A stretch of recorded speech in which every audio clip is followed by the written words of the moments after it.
Well, welcome back to the channel, everybody. Let's take a look at a different scenario. Now, I'm not married to any of these scenarios. We're simply providing the information about how we are inspired to look at this. This is a free speech zone. You're welcome to have different belief systems about whether or not this event even happened, or if it did. We're simply going to look at another scenario. Many of you have asked me to look at this, so this is why we're doing this as well. I'm not sure about this, but I can tell you this. If this guy did it, this guy right here, we need these people's names probably, so we can get down to the bottom of this. If this guy did it, I know exactly how he did it. Now, let's get into this. Now, I wanted to preface this video by stating that I wasn't there. I didn't see this whole thing go down. I'm sure an eyewitness would have a much different perspective about all this. But take a look at, we all know the hand signals happened, and then there's this guy. Now, they of course aren't going to show exactly what happened there because that's been redacted, what happened after the fact. But into the moments leading up to this, this is what we saw. Now, this is the part that we're going to break down, those final seconds before it happened from that angle. And the man with the folded arms, we'll call him, is the man in question that everybody's wondering, did he have a gun under his arm pointed at Charlie's head? And then we all know what happened next. So, what is this about? Well, let's break it down, you guys. I think I found the technology as to how they could have pulled something like this off. We already know that there's a particular country that has assassin's tools like exploding pagers and killer drones, micro drones that can kill people. These are the assassin's tools, and they have been developed, and they do exist. Some people believe these were murder bots or murder drones that could have done this if in fact it was real. Today I'm going to show you a simpler explanation. A current technology that allows a person to literally watch, listen closely, watch streaming video through somebody else's phone using VR glasses. Now, the footage of this guy with the folded arms is very fuzzy. There isn't a lot of very clear footage of him. But what I can tell you is that it appears as though he's staring off into space. What if he is watching something through his glasses that this guy in the white behind Kirk is pointing out for him? In other words, these two devices are connected. His VR technology in his glasses and this phone, which is conspicuously pointed at the crowd, but then it ducks and it points back to the back of Charlie's head. This is when the hand signals start. This is when he points it. Now, why? Why would this be the case? Why would they use something like this? Well, it's because it's all about diversion and distraction. If you were an assassin, you might not want people to know what you're looking at while you were aiming and shooting at it, right? Because everybody else would be looking at something else. And the fact is that there was a guy on the roof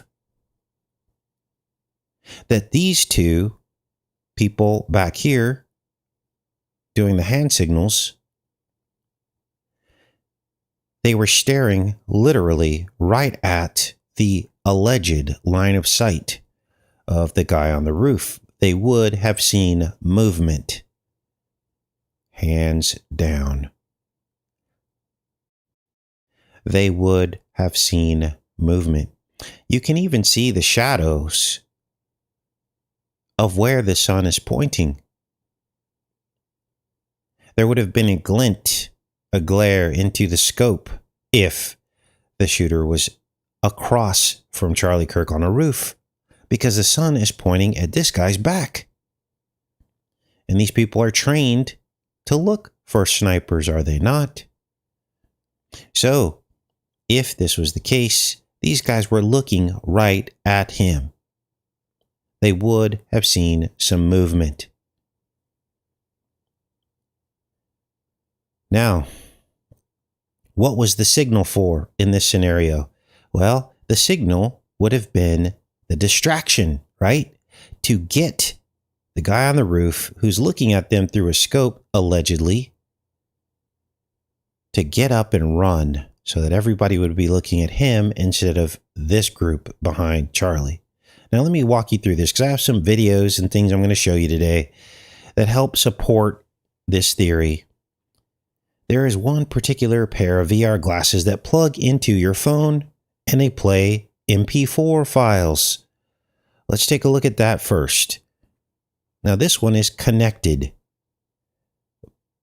Steps matter. The best way to have a portable cinema-grade experience anywhere you might travel from your phone, you want a phone that has video output through the USB-C, and you want to grab yourself some of these AR cinema glasses. Then, the content you want to watch, you want to make sure that you can control those files, preferably some kind of DRM-free MP4 or MKV. To watch those files on the phone, you're going to get the app VLC. You're going to plug the glasses into the phone, then open VLC. What I want you to notice is that these look like regular sunglasses, don't they?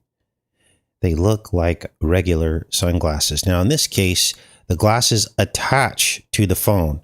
So we're gonna go through this scenario because obviously that's not the case. The guy is not tethered to the other guy's phone. But let's keep watching here. And from VLC, you'll select which video file you want to watch. Then you can kick back and enjoy a movie theater presentation anywhere in the world that you can carry this combo. That's it. Those are the steps. You can stop watching this video now.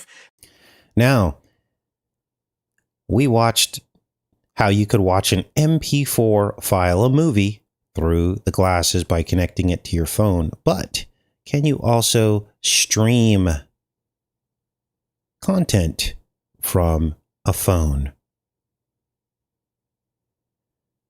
to the glasses? Yes, you can. Now, here is the other brand. This is called X-Real glasses. And it can't work with Bluetooth, but you can attach something called, it's called the X-Real. Let's take a look at this one.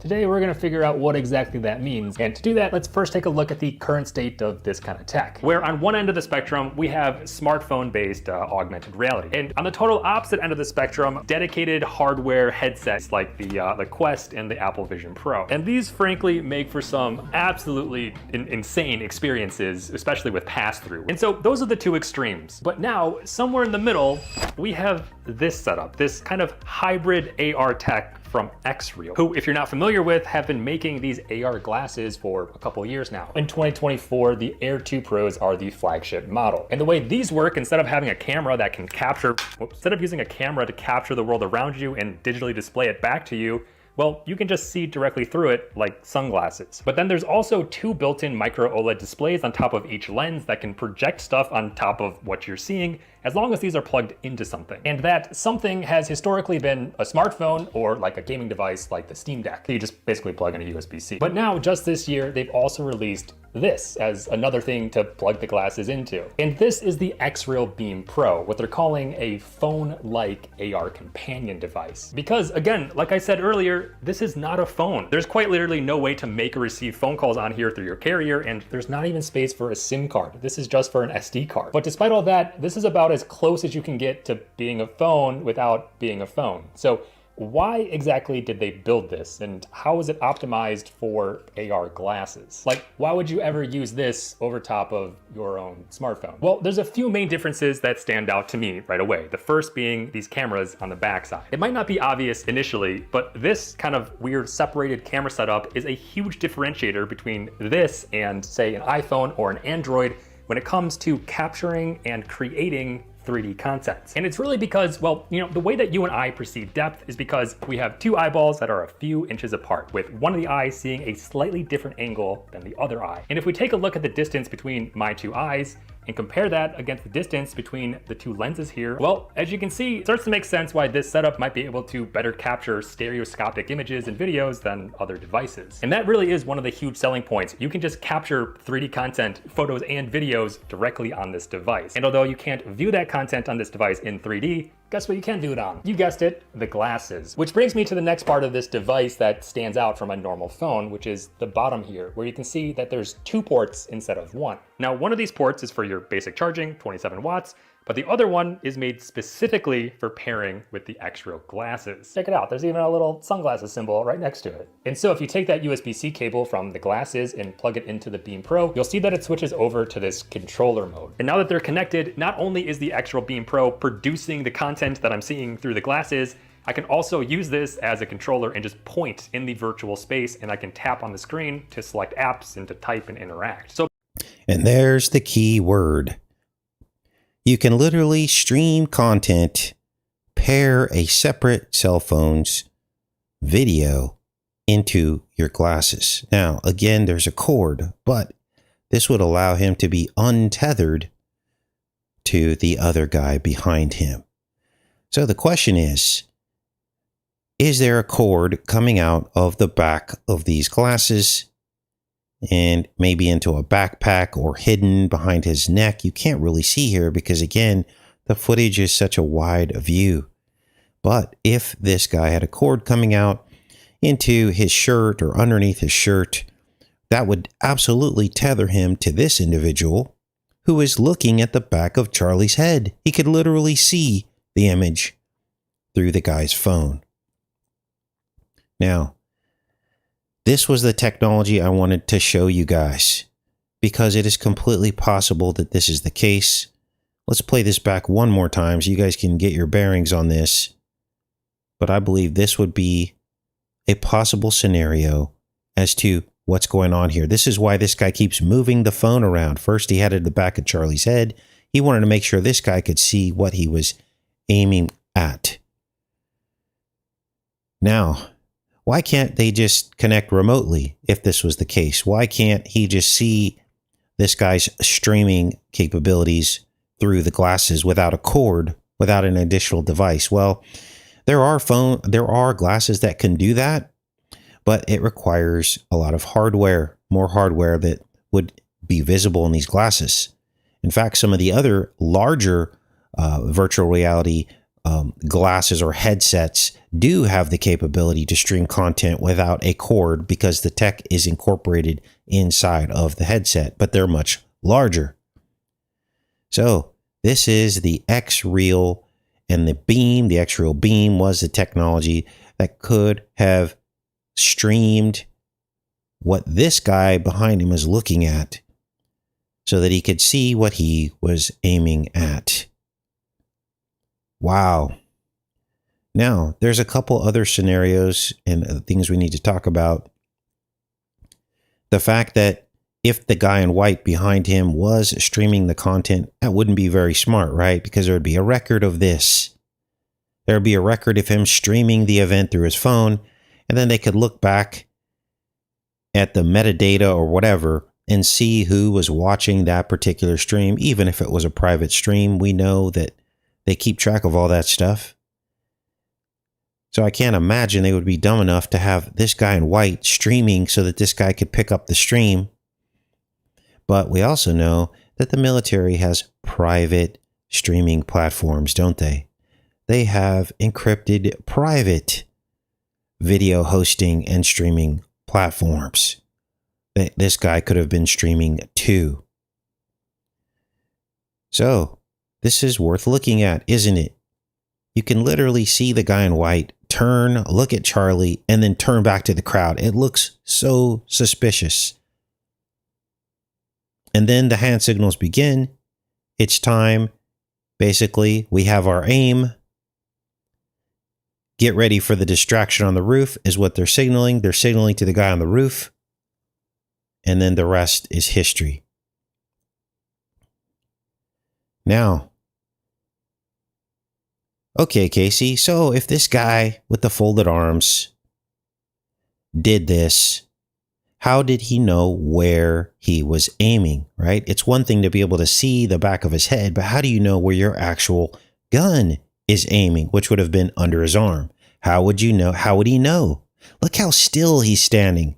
See how that's another giveaway. He's standing very still. Everyone else is moving around.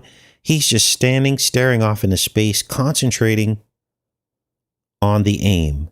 This is where they blur out the image. That's not me doing that. That's them blurring out the final seconds. But how would he know where he's aiming? Well, got that covered too.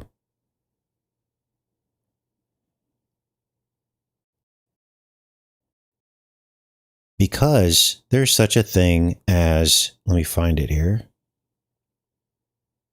invisible laser sighting, infrared laser sighting. So all he's got to do is he can see through his glasses where the laser is pointed to, but nobody else can see the laser. And that's what I think was likely happening here with all these characters back here working in tandem to get it done. Wow. Spotters, fake shooter on the roof. This would actually also explain why the guy on the roof jumped down without a disassembled gun, because he didn't even have time to disassemble the gun. That gun takes at least 5 minutes to disassemble. And of course, that much time did not transpire. It did not transpire. The guy on the roof, there was not that much time before he ran off the roof, right? So he could not have possibly broken the gun down. Nobody saw him jump off the roof with the gun. So, in my opinion, there never was a gun on the roof. Some people say, oh, he put the assembled gun in his backpack. No, that gun is almost, that rifle, I should say, to give the proper terminology, is almost 4 feet long. From 45 to 49 inches is the length of the Mauser rifle, which means only 2 feet of it would have been hidden in the backpack, about 24 inches, and the other 24 inches would have been sticking out of the top. And nobody reported a guy running through the crowd with a backpack and 2 feet of a barrel sticking out of the top of the backpack. The theory is, or what the officials are trying to say, is that he broke it down. Well, where did he break it down at? There was no time. Jumping off the roof, there was no backpack, or there was no rifle. So, the question is, who are these 3 men? That would answer a lot of questions. Now, some people think that this tall guy was at the Butler event with Trump. I don't know that. I can't confirm that, but there are a lot of videos out there, people doing side-by-sides. But who are these other 2 men? Because that would answer a lot of questions, wouldn't it? That would answer a lot of questions. The other questions I would ask is if any of these people behind where this is happening tell us if he saw any wires coming off of this guy's head. That would be a clue to suggest he may or may not have been wearing VR glasses, sunglasses. Now understand that even if these glasses don't look like VR glasses, they have the technology far beyond what's on the market. You know, if this guy's, in the DARPA program or whatever, they already have VR glasses that look exactly like regular sunglasses, even if they're not on the market yet. And they may even have the capability within the tech to live stream without it being bulky, without it having a wire attached to it to watch the video. Wow. Now, that's about what I wanted to present to you guys. If this guy did it, if you even believe any of this was real, that's a likely scenario that he was streaming this guy behind him's video of the back of Charlie's head so he could get a perfect aim. And that would mean that the neck injury was an exit wound and that the bullet entry could have basically been like through his back or something, coming up through his neck or one side of his neck through the other. But as we all know, most entry wounds are almost invisible. It's the exit wound that's visible. So you wouldn't even see the other side. You wouldn't even see any blood coming out of the other side of his neck. It was spurting out of this side. Now, let me check in with you guys. That's what I wanted to show you. And then we'll get into some of these other headlines. We're going to finish up with those, with some of what Trump is up to right now. Simply unbelievable. Now, Trump is at it. He's going after George Soros, and rightfully so, right? George Soros is on the left. He's funded, Black Lives Matter, funded a lot of the protests that were going on during the pandemic, causing chaos. Also, he was giving assistance to illegals over the years to create more chaos, propping up the illegal immigration by these programs that he was supporting, funding it. Well, guess what? Trump says he should be in jail. Yes, he should. Well, then why did Trump hire George Soros banker Scott Bessent for the Treasury Department? This makes absolutely no sense at all unless you understand how the right-left paradigm works. Yes, Trump picked Scott Bessent for Treasury despite ties to George Soros. He was actually George Soros, a banker. That's pretty important.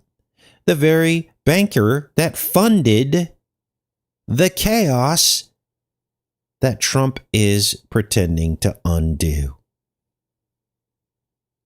Wow. So, this is paramount to condemning Hitler, but then hiring his son to run your War Department. It makes absolutely no sense unless you understand problem, reaction, solution. Let George Soros create the problem, and then you solve it by sending the military into all the major cities. Essentially, it is veiled martial law is what is happening right now on Trump's watch and under everybody's noses. What else is going on in the news? Well, people are going missing. And by now you've heard the Fox News comments about killing mentally ill homeless people. Well, now they're also saying that hundreds of people have gone missing from Alligator Alcatraz after the detainees were dropped off and they went off the grid, they said. Now, I don't believe this for a minute. Released detainees are missing. They just simply disappeared. And literally 3 months ago, we were told that Palantir made a deal with ICE and gave them tracking software to track the illegals, because this is what they do. They've been tracking these people after, when they're processed. They're taking all their biometrics. In some cases, they're applying ankle monitors. They're tracking their phones and whatever else they snuck into the mix. Secret chip, maybe, who knows? But Palantir gave ICE all this software to track these people. So they've got their faces. They should show up under facial recognition somewhere on a camera, right? But according to this, they're claiming these people simply disappeared. And that to me is a straight up lie. What else is going on? Well, they're now saying that we are on the brink of a rural Hunger Games. They literally call it the Rural Hunger Games. Well, let's take a look. Let's read this one. Trump administration on Monday kicked off a scramble among the 50 states for a slice of the new $50 billion fund for rural health care. But experts on the ground fear the program's rushed timeline, lack of guardrails, and potential for politicization will leave some hospitals struggling to stay open. So these are the rural hospitals. And Trump had at first defunded a lot of these. And now he's putting $50 billion on the table and everybody's trying to get this. So this would be like local healthcare in rural settings. Wow. I'll put links to all these stories for you guys in the pinned comment. But let's get into some of these last stories here today before we pop off of here. Now, Trump is at it again with playing Battleship in Venezuela. You sunk my battleship. And he's got a new storyline. They sunk another boat. This time the correct version of a drug boat. Because before they kind of screwed it up. Because Go Fast boats never put 11 people on board. Because the whole purpose is to run the most quantity of drugs possible with the least amount of people. So if they get caught, they're not going to get tortured to tell us where the drugs came from, right? So we looked this up, and Go Fast boats typically have between 1 to 5 or 6 people. They never have 11 people. So what was the original boat they blew up? Well, it was probably a bunch of migrants coming to America, is my guess. And what was in the bags was their clothes and supplies. They were probably told you can bring 1 bag of clothes and that's all. And they got blown up. This time they fixed the story. Only 3 people got blown up in the boat, which this probably was a Go Fast boat smuggling drugs, but still. So this is what's going on. This has absolutely escalated things.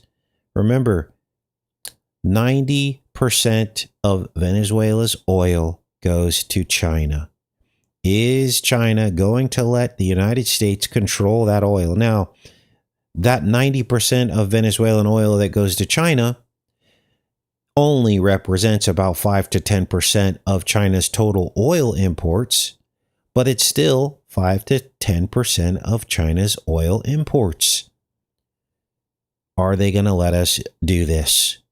Why aren't we off of our coastal waters where we have more control and we can actually use our surveillance apparatus and we don't have to deploy billions of dollars a day in military assets? We can simply use our Coast Guard, right?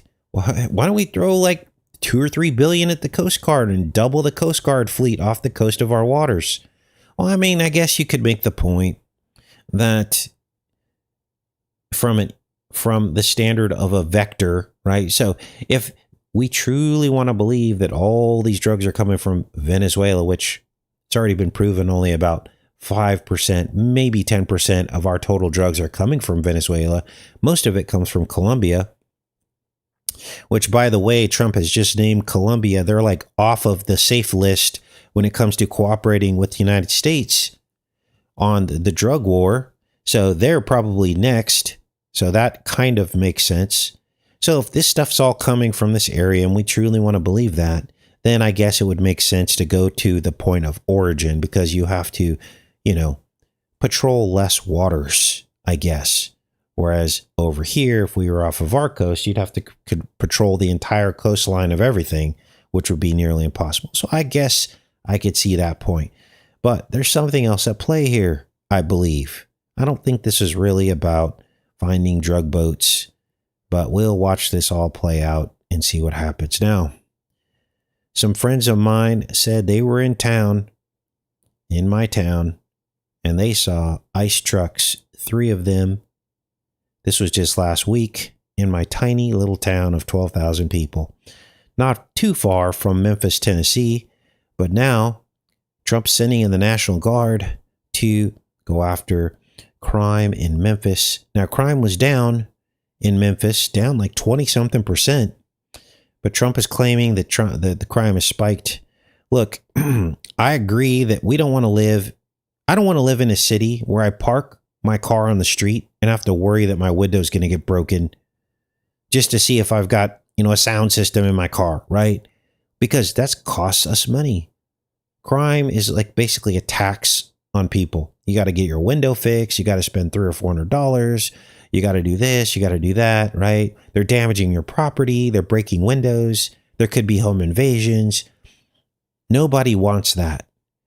But I don't believe sending in the federal government is the answer either. I think there should be an investigation into corruption in police departments in these cities, because really it's about misappropriation of funds and corruption. We all know it. No police officer should be making $100,000 a year unless you've been on the force for 5 years or longer. No police officer should be getting double and triple overtime. I know it's a dangerous job, but give me a break. There are college graduates who spent $100,000 on their education who can't even make above 6 figures. So most cops are overpaid. We all know this, and there's like a corruption thing going on. So they have each other's back, and they do this overtime thing and these perks, and they're getting paid buku money. Some of these cops are making more than the president of the United States, well over the $200,000 mark.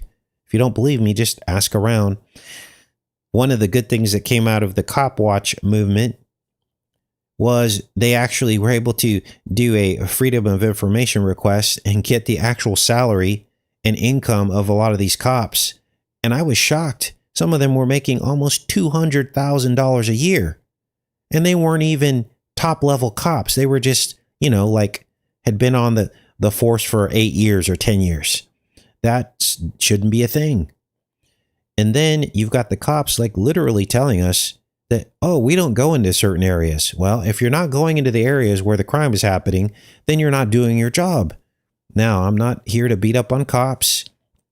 They have their place. They are necessary.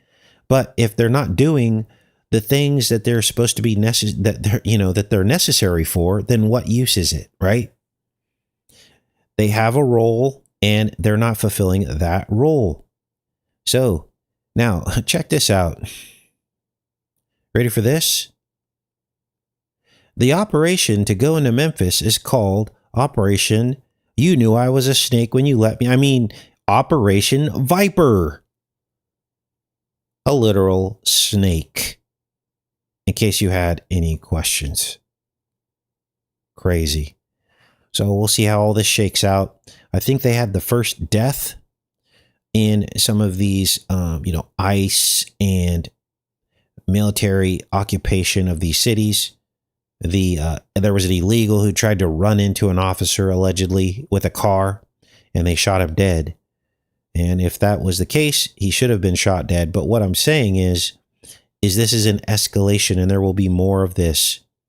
Now, let's finish up today with the victims of Epstein, and they are scared. I knew this was happening. The survivors are scared. They don't want to speak out. They've probably been threatened already. And here's the thing. They were supposed to be working on a list for us, weren't they? They were supposed to be compiling a list, cross-referencing each other's testimonies, and we were supposed to get a list because we're not getting the list from our own government, but now they're scared. And guess what Trump is doing now? He is suing the New York Times for $15 billion. And here's why this is happening, in my opinion. He knows he can't sue the Epstein victims because people would rally around them, wouldn't they? Could you imagine a GoFundMe account for an Epstein victim? They would probably rake in $1 billion. Well, I wouldn't say $1 billion. They would probably rake in $25 million overnight. And this whole thing would backfire, wouldn't it? If the Epstein victims started raising money, to defend themselves against a lawsuit. And what court do you know would sue the victims for libel or slander, for talking about and discussing their testimony? I can't imagine any court would do that, because this whole thing would backfire. So instead of going after the victims, Trump's just going to sue the media companies who would report for the victims. Do you see how insidious this is? He's literally chopping the head off of the only outlets that could share these victims' stories. And now you know why the tech billionaires are buying up all the media. Unbelievable. So those are the headlines I wanted to go over quickly with you guys. Let me go back into the chat and see if you guys have any questions. I want to welcome all the new people to the channel. Thanks for showing up. We go live every single day. You probably won't get a notification from YouTube because our channel has been suppressed for at least a decade now. And so this is why I go live every day at the same time, so you know exactly where to come, so you don't have to wait for a notification. You just show up at the exact same time. The only time I don't go live is like on Saturday, and sometimes I do. Like this last Saturday, I did go live because the whole Kirk thing happened, but typically I don't. But even on Sunday, we actually start an hour later on Sunday to give you a little chance to sleep in. So let's go into the chat and see what you guys are up to. Good morning, everybody. So they've got the victims afraid, especially after what just happened with Kirk. They are probably scared that could happen to them, that they could be unalived. What a trip, you guys. What a trip.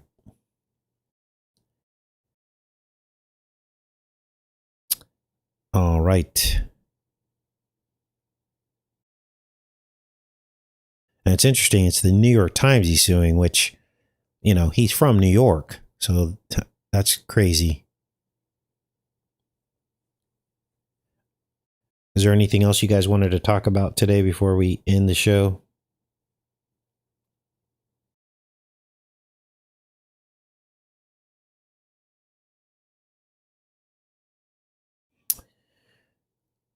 You don't think Trump's going to sue anybody? I tend to agree with you, Betty. He just likes to threaten it.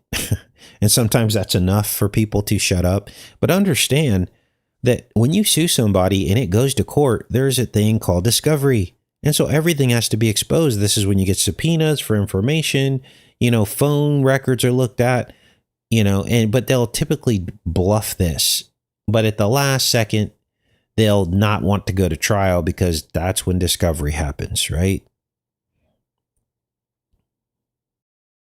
Now, this is pretty unprecedented. When has a president, a sitting president, sued the media? I saw some comments under that story, and people said, with authoritarianism, they go after the media. That's the first people they go after if they can't control it, because a free press would expose their lies, wouldn't it? So we are well into the authoritarian era of United States history. Can we talk about who Israel is? You in the Bible Revelation? Yeah, we've been talking about that. It isn't a very popular, subject. It's very divisive. But understand that basically Greta Van Susteren threw a softball pitch to Bibi Yahoo Netan, we'll call him, automatically even dismissing the claim before he even got a chance to answer that they had nothing to do with Charlie Kirk. She goes, it's a ridiculous claim, but we want you to address it. And the first thing he does is laugh. And he says, oh, we control the moon and the sun and the stars. This is what everyone thinks. Completely obliterated the claim. Did not give a proper, fair balance of all the talking points that Charlie was talking about within the last few weeks before he died. It is well known now that his own friends were saying that he was scared of Israel. Now, you got to remember, over his whole tenure on the world stage, he was supporting them. But in the final weeks, he was scared of them. And the proof is, He was speaking out against them publicly on podcasts and social media. So you can believe what you want, but to me, it looks like he started to change. And yes, I understand all of the Freemasonic stuff from his past. People are, a lot of channels are covering all of that, all the hand signals, the associations, the fact that he got to meet Trump and all this. And I agree 100% with all of that. But I believe that that was Charlie 1.0. And at some point, he woke up. And it's clear because he started talking about Israel in a bad light. Now, what incentive would Israel have to do a psyop where they actually implicate themselves? That makes absolutely no sense to me at all, especially given the fact that nobody's really talking about that. It's not a popular thing in the world stage. Greta Van Susteren covered it, ended it, and that was it. So that tells you that, these countries, they want to fly under the radar. They're trying not to attract attention to themselves, right? So that psyop, that doesn't make any sense to me, that they would implicate themselves by telling Charlie Kirk to pretend to speak out against them. That doesn't make any sense. Let me give you an example. I can't even talk about the country that shall not be named. If I were to do that every day on this channel, I would lose my channel. So why would they let him do it? You see what I mean? You can't even say certain things. You can't say that you don't think something happened, if you know what I mean. See, I can't even say it. The second that you say that never happened, boom, you're done. With regards to a particular country during a particular era of history during the Second World War, right? You're done. Now, I don't particularly believe that, but if I were to believe that, and I said that, boom, gone. Who do you know that has that much power? So why would they then tell him to start saying things critical of them? Trump just passed a law that said you can't say anything bad about a country that shall not be named. So why would they attract attention to themselves by faking him saying these things? You see what I mean? It doesn't make any sense. It's a bad strategy, a very bad strategy. So, all right. Yep, you can't say a lot of things on YouTube. And you know what? It's not just us, you guys. It's not just us. There are channels that I watch that have nothing to do with the truth community, and they even know that you can't say anything critical of that country. They even know it. And the podcasters that do, who have been canceled, they can't even say those podcasters' names on their channels. So, all right. It is highly censored on all social media platforms. They have a lot of power, a lot.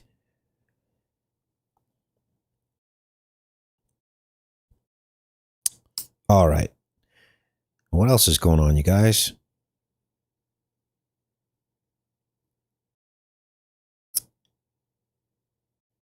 Now, I understand that the whole,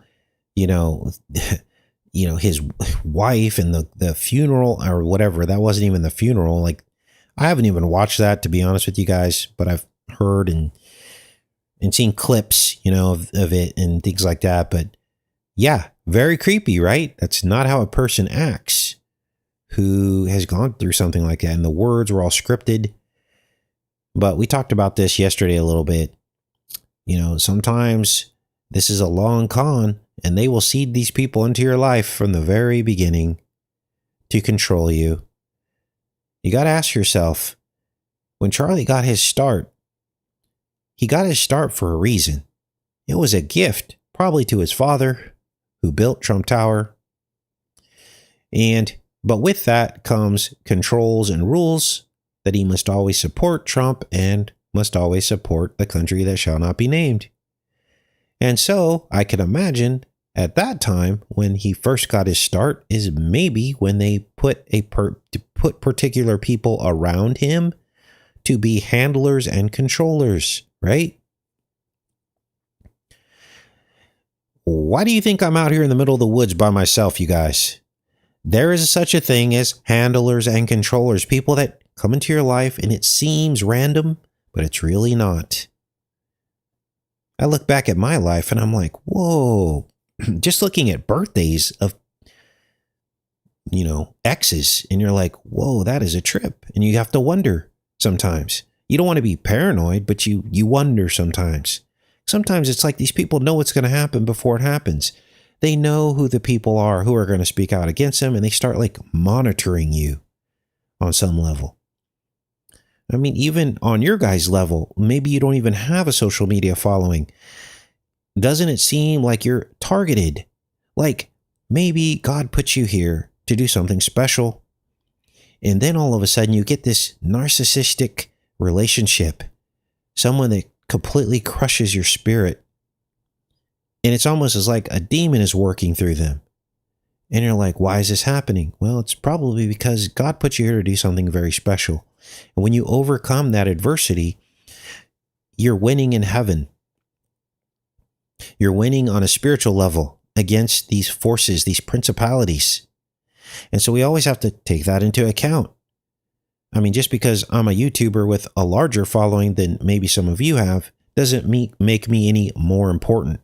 Now, that can put me on a target list from the powers that be, maybe different than a target list that you'd be on, but it's all kind of the same thing. It's a spiritual battle.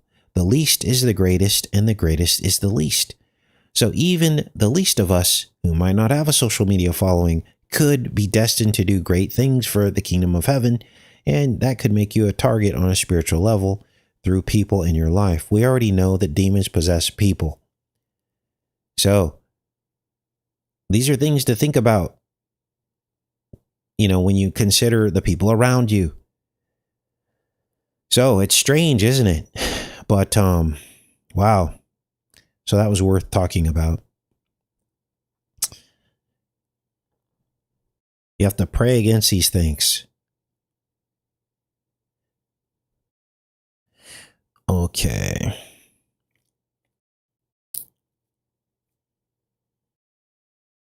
I'm just reading the chat here. How do you remain low key, says Yabadaba. Well, unfortunately, if you're working for the kingdom of heaven, if you're a believer, some of these things are just going to happen to you. We're supposed to actually rejoice, the Bible says, when we face adversity, because it means there's some kind of heavenly battle going on for our soul. I think there's a verse that says that. I'm paraphrasing, of course. But this is just what we sign up for, you guys. We're supposed to be happy about it. Maybe because our prize is in heaven. So this is just a temporary flesh body. This is just a temporary life. And if there is a battle for your soul, then that means that your eternity is on the other side. Olivia says, Mark 13. Thank you for that, Olivia. Now, the whole goal, the reason why we get on here every single day is for one reason only, and that is because we are believers in the gospel of Jesus Christ. Okay? That needs to be made clear. Sometimes we get off on these tangents into all the details of this stuff, and we forget the main goal, that this is about your soul. This is about the gospel. This is about Jesus Christ. Okay? Because none of this matters unless you have gone through the narrow gate and believe in the Lord Jesus Christ as your Savior. So I don't want us ever to forget that or get too far off track where we're not talking about that, because it is the most important thing. So, all right. What else is going on, you guys? Yeah, we shouldn't be fighting over all this. People come on here. I'm so disappointed in you, Casey, that you believe all this. Okay, the devil's already got you. Look, I don't believe anything. I wasn't there. We're just presenting the information, and we all know the Juice Club and what they're up to, and we all know that nobody's allowed to speak against them. And so maybe that happened. That's all I'm saying. Okay, that's all I'm saying. I don't even know for a fact if he's really dead. So let's not start condemning each other, getting mad at each other, because none of us was there. Look, the day that we can't talk about this stuff and talk about all the now, if I was on here deleting all the comments that said he's not really dead, then I could see you being mad at me. Okay, but we're not doing that. Everybody's theory is welcome here. So the guy in the white is Frank Turek, says Aunt Tassid. Okay, thank you for that. How about the guy in the gray with the folded arms? So that might be another rabbit hole I go down today. This Frank Turek guy. Let me write that down. Frank Turek. So thanks for that. We're all trying to figure this out. Now, if I was sitting on here saying, I know for a fact that this is that, that's when you should be concerned about a YouTube channel that says they know for a fact that it was fake. You guys, we already went through this. We already went through the everything's fake movement in 2012 and 2013. We already had to endure all that. If everything's fake, that means that nobody has to go to jail who perpetrated the fakeness. Listen to me again. If everything's fake, that means that nobody has to go to jail. What are you talking about, Casey? Shouldn't they go to jail for lying to us? No. There's such a thing called the NDAA Act. It allows our own government to perpetrate false flags and fake things and not get in trouble for it. So, if you want to believe that sacrifice never happens, some of the very same channels that are telling you that they do sacrifices are the ones saying they know for a fact that it's fake. Okay, it can't be both. Either they do sacrifices all the time or they don't. So that's just something to think about. Again, not condemning those channels, but they're saying they know for sure. Something to watch for. I'm not saying I know anything for sure. I'm just showing you what I found. All right. Yeah, the Jesus was in the desert for 40 days, tempted 3 times. Yeah, the Smith-Mundt Act. Obama made it legal. Yes, Pete. Thank you. You remember. Never forget. They made it legal. Thanks, the Jenna Effect. Thank you.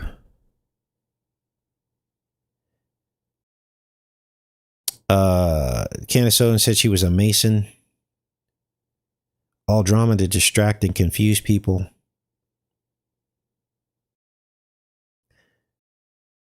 It's always fake. Usually sacrifices happen in the hours of darkness. Joey, I don't want to see a patsy taking the fall. Yeah, you know, now, here's the thing, too. Like, there's 2 different ways they do the patsy. The patsy probably wasn't even the guy on the roof. Let's just cut to that chase right now. The guy on the roof probably wasn't even the patsy because they wouldn't let the guy on the roof get caught because then they have to try to pretend like they're gonna have to like let him out, right? Because they made a deal with him. I believe the patsies normally, we don't even know the true identity of the person that was on the roof. The patsy is just an innocent person who is associated with the person on the roof. Not the same person, in my opinion. That was just to get everyone looking at the roof. It was so obvious he was running across the roof. And did he not know there was a camera watching him? Like, who took the camera footage of him running across the roof? There's too many questions. It's so crazy. And if the person sitting there filming a person running across the roof, wait a minute. That means they saw him on the roof to begin with, right? So why wasn't Kirk's security warned? Hey, a camera's picking up a guy on the roof. But then after the fact, we see the guy running across the roof. Like they just saw him starting to run. Okay, we're supposed to believe that? None of this makes any sense, you guys, when you really think about it. So, all right, I will let you guys go and we will be back tomorrow again, same time, same place, probably more headlines and whatever else pops off. I love each and every one of you. Have a great day. Much love.